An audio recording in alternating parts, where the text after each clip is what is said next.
recently just put up a video detailing all of the problems that I have with the Steph Curry signature line. And trust me, there's a lot of problems. But can the next shoe, the Curry 10, win me back? Well, today we're gonna take a look at the Curry 10 and everything we know so far about them. And we're gonna try to determine whether or not you should start saving up your money and get excited to cop the Curry 10 come release date, or if you should just save your bread and cop the Curry 9s at discount.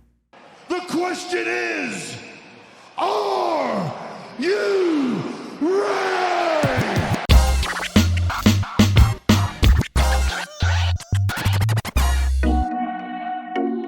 All right, so I actually have the Curry 10 right here on the iPad. I actually got a couple of photos, so maybe you've guys seen these photos, maybe you haven't. There's a couple of new colorways out, but I just wanna kind of give you guys my first impressions of what I thought of when I first saw the Curry 10. Like, when I saw them, what's the first thing that popped into my mind? For me, when I saw the Curry 10, the first thing that I thought of was the Harden Volume 2.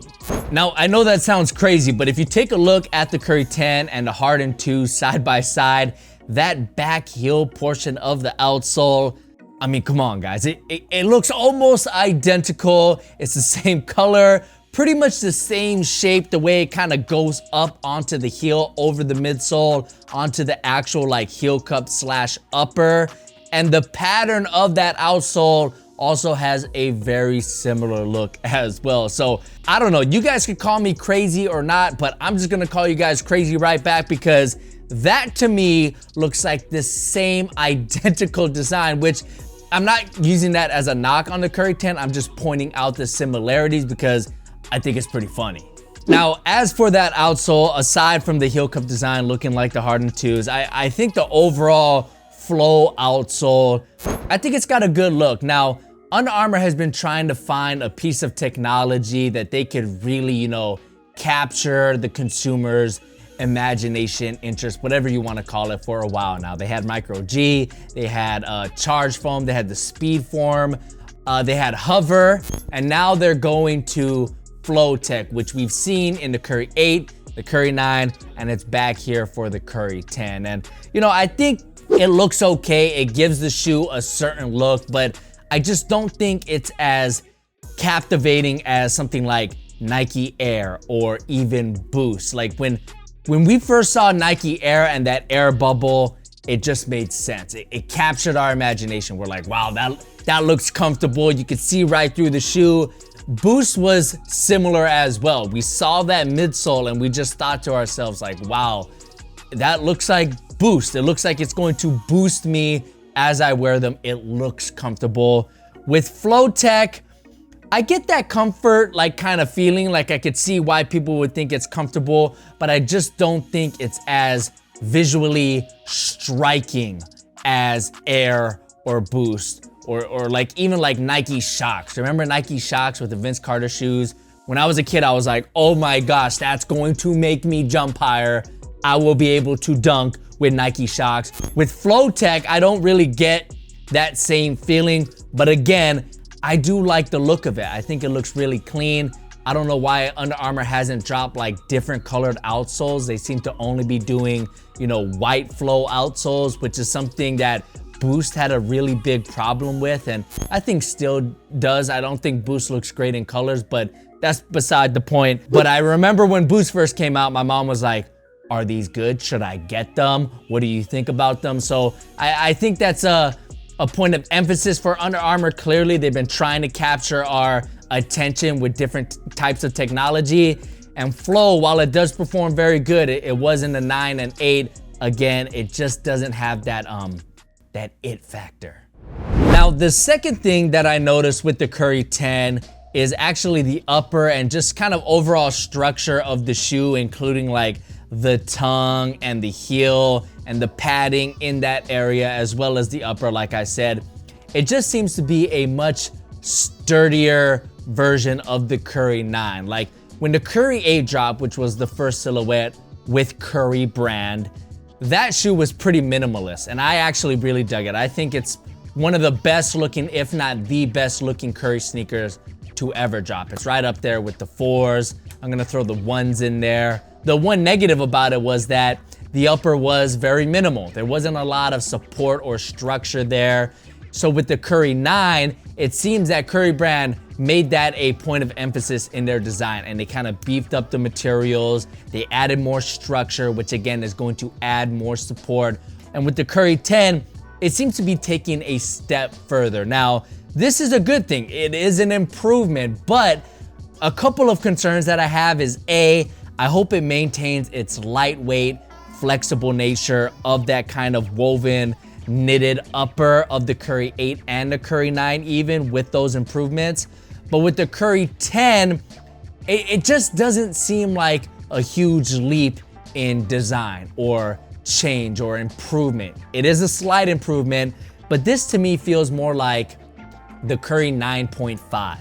And the Curry 9 to me even felt like the Curry 8.5. Like, remember those 0.5s or post-season edition sneakers that companies used to drop?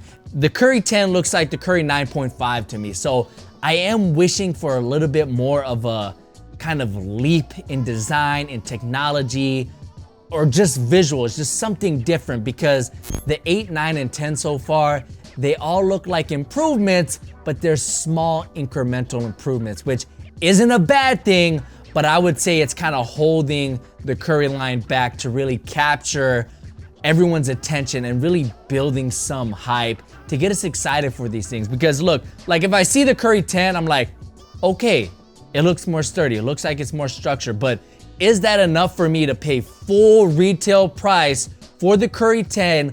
Or should I just save money and get the Curry 9 at discount now that the 10s are out and they're the new kid on the block? I mean, to me, it's an interesting conversation. Like, the question is, are the Curry 10s a big enough improvement to pay full retail price?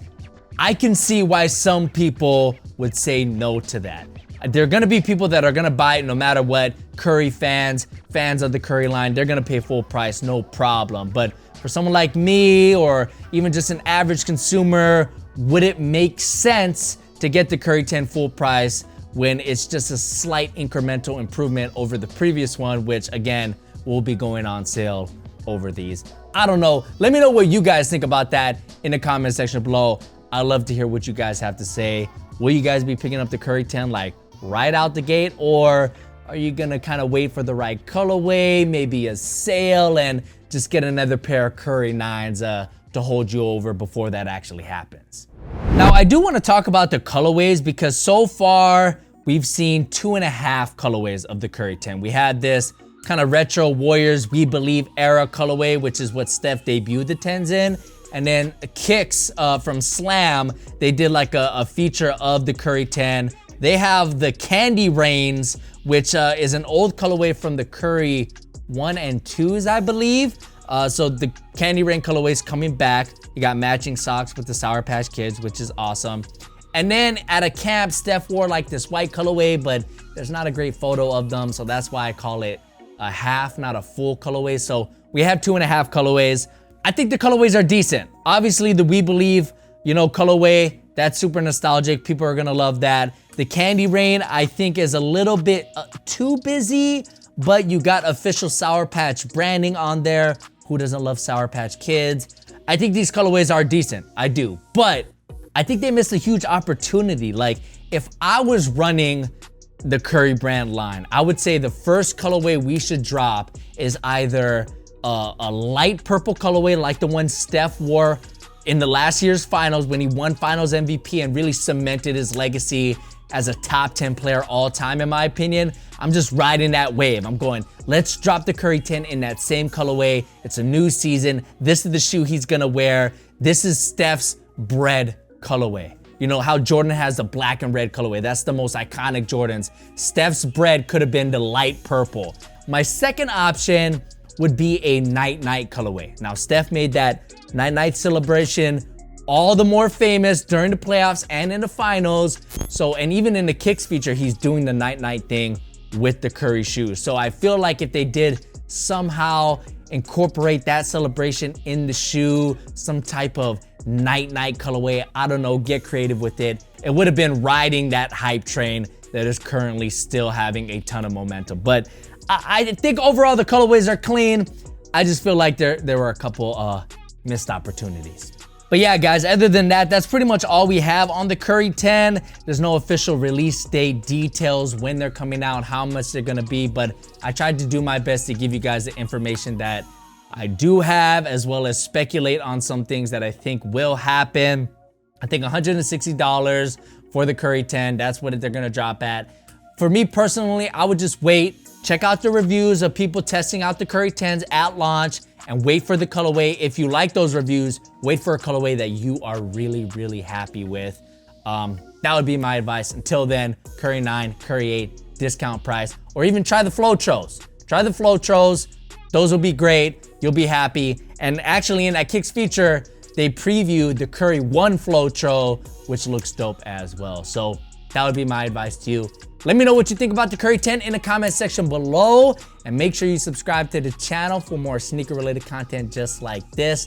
The next video, we're gonna be ranking the top 10 best signature sneaker logos in the NBA. I know you guys are pumped for that, so subscribe, ring the bell. My name's Darren, it's been great having you. Catch you guys in the next one. Peace.